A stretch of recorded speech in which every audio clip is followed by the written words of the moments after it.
Ganga cassette की प्रस्तुति।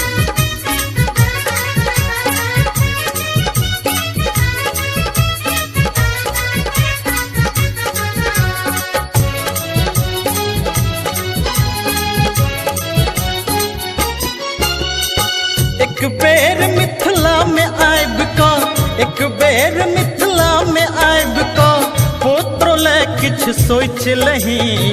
नैन नूर सौ भरलिए मैया, आचर ला मुँह पोछ दही।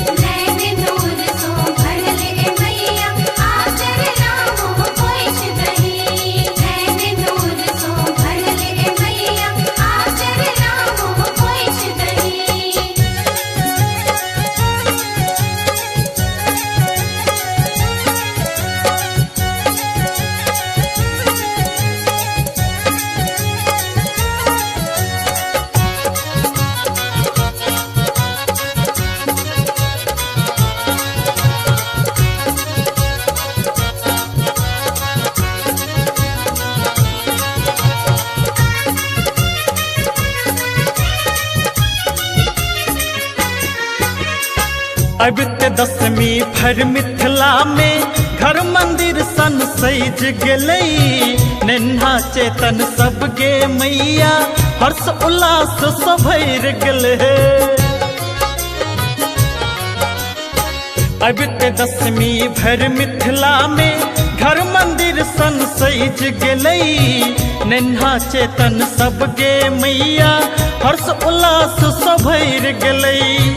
सबके आशा लागल छै माँ, सबके आशा लागल छै माँ, एना मुहने फेर लही।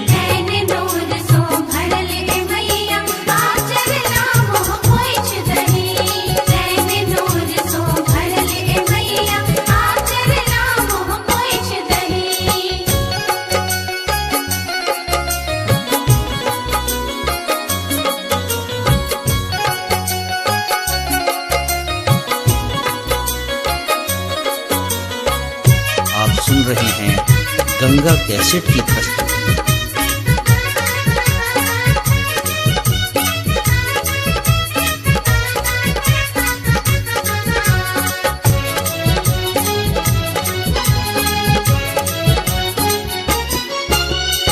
पावन धरती एहन ए मिथिला, राजा जनकक धाम गे। ए तो उगना बनला महादेव, विद्यापति के गाम गे। पावन धरती एहन ए मिथिला, राजा जनकक धाम गे। ए तो उगना बनला महादेव, विद्यापति के गाम गे।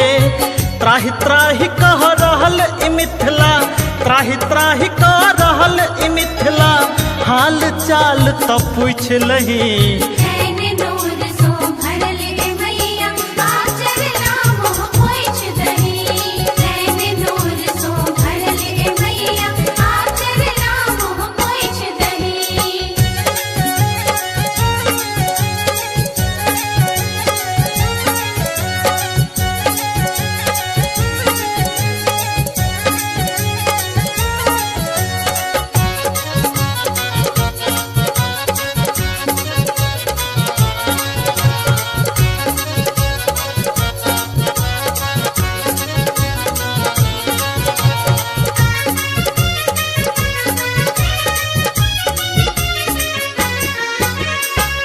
मिथिला के माई बहिन सब व्रत करत 9 दिन राती।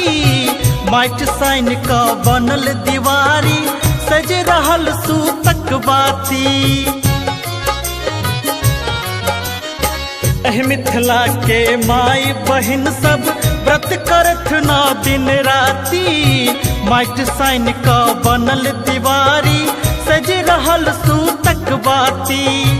मोहन के दिन दसाग दुर्गा, भक्त के दिन दसाग दुर्गा, रच रच के हन लिख दलही। नैन नूर सौ भरलिए मैया, आचर ला मुँह पोछ दही।